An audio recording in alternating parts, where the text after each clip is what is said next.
오늘도 회의실에서 내 의견을 말하려다 삼켰습니다. 충분히 생각한 아이디어였는데 말하려고 입을 열었는데 근데 갑자기 이런 생각이 들어요. 어차피 틀린 말이면 어쩌지? 사람들이 이상하게 보면 어쩌지? 그냥 조용히 있는 게 낫겠다. 그렇게 또 침묵했습니다. 퇴근길에 오늘 일을 복귀하면서 나 왜 저랬을까? 왜 나는 항상 이럴까? 그 생각이 머릿속을 맴돌다가 잠들기 전까지 이어지죠. 그리고 그때마다 이런 결론을 내리죠. 역시 나는 부족한 사람이야. 오늘 이 영상을 끝까지 보시면 여러분은 그 결론이 왜 완전히 틀렸는지 뇌과학으로 이해하게 됩니다. 그리고 이따가 영상 중반에 자존감 낮은 뇌에서 실제로 일어나는 충격적인 실험 결과 하나를 공개할 건데요. 그게 바로 이 모든 패턴의 진짜 범인을 가리키고 있습니다. 놓치지 마세요. 잠깐, 여기서 질문 하나 드릴게요. 여러분은 지금까지 자존감을 높이려고 뭔가 시도해 본 적 있으신가요? 자기계발서 읽고, 긍정확언 적고, 거울 앞에서 나는 괜찮은 사람이야 중얼거려 보고. 근데 솔직히 말하면 그게 얼마나 갔습니까? 일주일? 사흘? 아니면 하루? 왜 변하지 않는 걸까요? 의지력이 부족해서일까요? 노력이 부족해서일까요? 아닙니다. 이건 처음부터 접근 방향 자체가 틀렸습니다. 자존감이 낮은 건 마음의 문제가 아니라 뇌 회로의 문제거든요. 마음을 다독인다고 해서 회로가 바뀌지 않습니다. 소프트웨어에 문제가 있는데 화면만 닦고 있는 거예요. 그럼 뇌 안에서 실제로 무슨 일이 벌어지고 있는 건지 지금부터 파헤쳐 보겠습니다. 많은 사람들이 자존감이 낮으면 너무 예민한 것이라든가 마음이 약한 것이라고 생각합니다. 특히 주변에서 이런 말 많이 들어봤죠. 그냥 자신감 가져. 넌 충분히 잘하고 있잖아. 왜 그렇게 부정적으로 생각해? 이 말들이 왜 전혀 도움이 안 되냐면요. 자존감이 낮은 사람은 의도적으로 부정적으로 생각하는 게 아니거든요. 뇌가 자동으로 의식보다 빠르게 그 방향으로 처리하도록 세팅되어 있기 때문입니다. 마치 내비게이션이 고장난 것처럼 목적지를 아무리 바르게 입력해도 자꾸 엉뚱한 길로 안내하는 겁니다. 그 내비게이션이 어떻게 망가졌는지 이제 심층으로 들어갑니다. 심리학에 스키마라는 개념이 있습니다. 어린 시절부터 반복된 경험을 통해 형성되는 세상 해석의 틀이에요. 예를 들어 볼게요. 어릴 때 부모님이 칭찬보다 지적을 더 많이 했다면, 잘한 것보다 못한 것에 더 많은 반응을 했다면 아이의 뇌는 이렇게 학습합니다. 나는 기본적으로 부족하다. 실수하면 거부당한다. 내가 뭔가를 해내도 그건 운이 좋아서다. 이 학습이 뇌에 새겨지는 겁니다. 비유하자면 뇌 속에 빨간 펜 선생님이 들어앉는 거예요. 내가 뭘 하든 빨간 줄을 긋고 틀린 부분만 찾아내고 잘한 건 그냥 지나치는 선생님. 그리고 이 스키마는 단순한 생각에 그치지 않습니다. 2016년 컬럼비아대 신경과학연구팀의 연구에서 놀라운 사실이 밝혀졌는데요. 자존감이 만성적으로 낮은 사람들은 자기 관련 정보를 처리할 때 편도체 활성화 패턴이 일반인과 다르게 나타난다는 겁니다. 중립적인 피드백을 받을 때도 편도체가 위협 자극처럼 반응했어요. 편도체가 뭔지 아시죠? 뇌의 경도 시스템입니다. 위험을 감지하면 즉각 울리는 화재 경보기예요.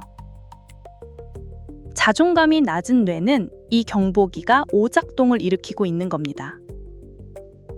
화재가 없는데도 계속 울리는 것처럼. 칭찬을 받아도 좋은 결과가 나와도 뇌가 위험하다, 조심해라 하고 신호를 보내는 거죠. 자, 여기서 진짜 소름 돋는 실험 하나 이야기해드리겠습니다. 제가 초반에 예고했던 바로 그 연구에 2022년 막스 플랑크 인간인지 뇌과학 연구소에서 진행한 연구입니다. 연구팀은 자존감이 낮은 집단과 높은 집단을 fMRI 스캐너를 넣고 동일한 성공 경험을 하게 했습니다. 실험 참여자 총 87명이었는데요. 결과가 충격적이었습니다. 자존감이 높은 집단은 성공 후 복내 측 전전두엽, BMPFC가 활성화됐어요. 이 영역은 자기가치감과 관련된 부위입니다. 쉽게 말하면 잘했어 다 라는 신호가 뇌에서 자동으로 울리는 거죠. 반면 자존감이 낮은 집단은 같은 성공을 경험하고 나서 이 영역이 유의미하게 덜 활성화됐습니다. 대신 뭐가 활성화됐냐면 전 대상 피질 ACC였어요. 갈등을 감지하고 오류를 탐지하는 부위입니다. 다시 말하면 자존감이 낮은 사람들은 성공을 해도 뇌에서 성공으로 처리하지 않는다는 거예요. 이건 진짜 성공이 아닐 수도 있어. 혹시 내가 착각하는 건 아닐까? 다음엔 실패할지도 몰라. 이게 뇌가 자동으로 만들어내는 신호입니다. 의지로 끄기 힘든 이유가 여기 있어요. 연구자들도 이 결과에 당황했다고 합니다. 성공이 자존감을 높여줄 거라는 기존 가정이 자존감이 낮은 뇌에서는 통하지 않는다는 걸 직접 눈으로 봤으니까요. 그렇다면 이 회로는 언제, 어떻게 형성됐을까요? 대부분 아주 이른 시기부터 시작됩니다. 발달 심리학자 존 볼비의 애착 이론에 따르면 생애 초기 양육자와의 관계가 자기 자신에 대한 내적 작동 모델을 형성합니다.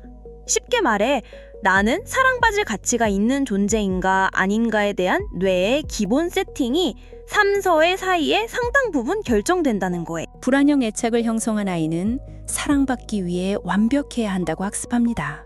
실수는 거부를 의미한다고요. 그 학습이 수천 번, 수만 번 반복되면서 뇌의 신경회로로 굳어지는 거지요. 여기서 신경 가소성 개념이 중요한데요. 뇌는 반복 경험에 따라 회로를 재구성합니다. 자전거 타는 법을 반복해서 익히면 손의 회로가 자동화되듯이 나는 부족하다는 자기 참조 패턴도 반복되면서 기저핵, 베이절 갱글리아의 습관 회로처럼 새겨지게 됩니다. 실제 사례 하나 이야기할게요. 제가 아는 32세 마케터 지은 씨 이야기입니다. 팀에서 가장 성과가 좋은 편인데 분기마다 성과 발표를 하고 나면 항상 이렇게 말해요. 이번엔 운이 좋았던 것 같아요. 칭찬을 받으면 아직 부족한데요 라고 튕겨내고 상사가 자기 프로젝트를 칭찬해도 밤에 혼자 근데 내가 놓친 게 있지 않았을까를 반추합니다. 지은 씨의 뇌가 나쁜 게 아닙니다. 초등학교 때 무슨 일이 있었느냐고 물어봤더니 늘 더 잘할 수 있잖아 라는 말을 들었다고 하더군요. 잘해도 충분하다는 피드백은 거의 없었던 거죠. 그 환경이 지은 씨의 VMPFC를 조용하게 만들고 LCC는 항상 켜져 있게 만든 겁니다. 지은 씨 잘못이 아닙니다.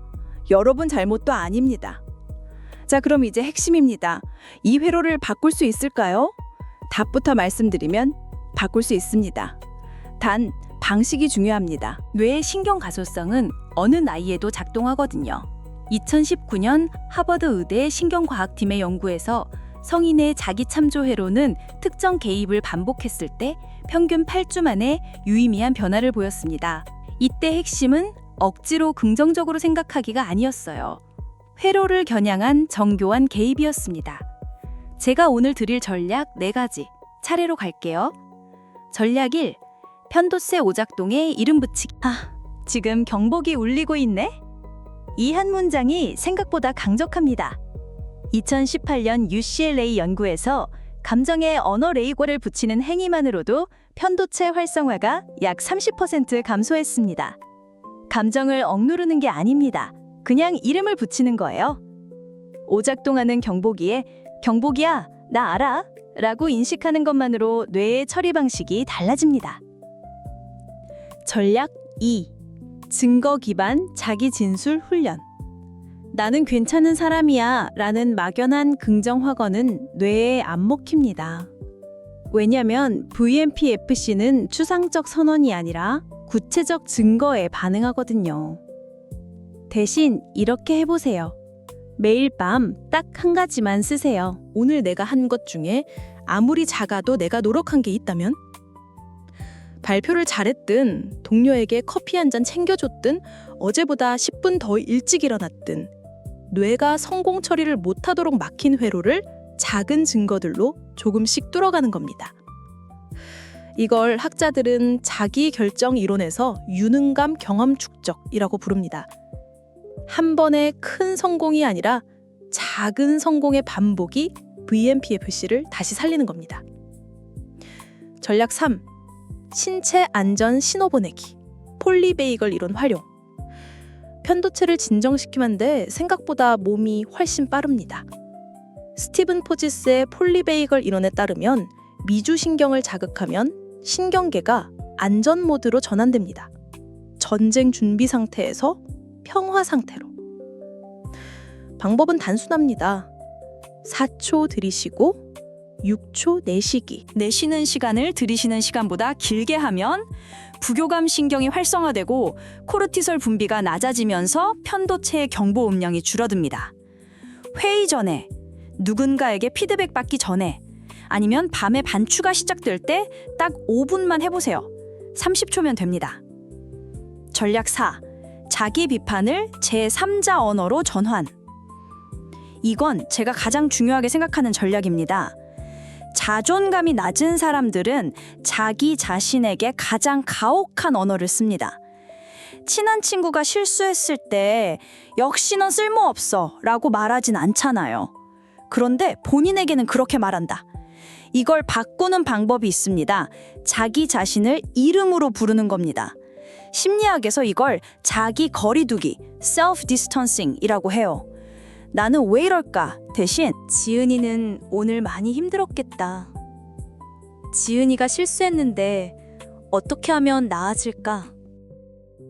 2017년 미시건 대학 연구에서 이 자기 거리두기 기법을 사용한 집단은 그렇지 않은 집단보다 자기 비판 강도가 43% 낮아졌고 문제 해결 능력은 오히려 높아졌습니다.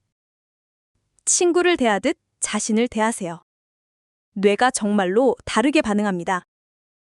자존감과 뇌에 대해 이야기했는데 사실 제가 가장 중요한 걸 아직 안 말했어요.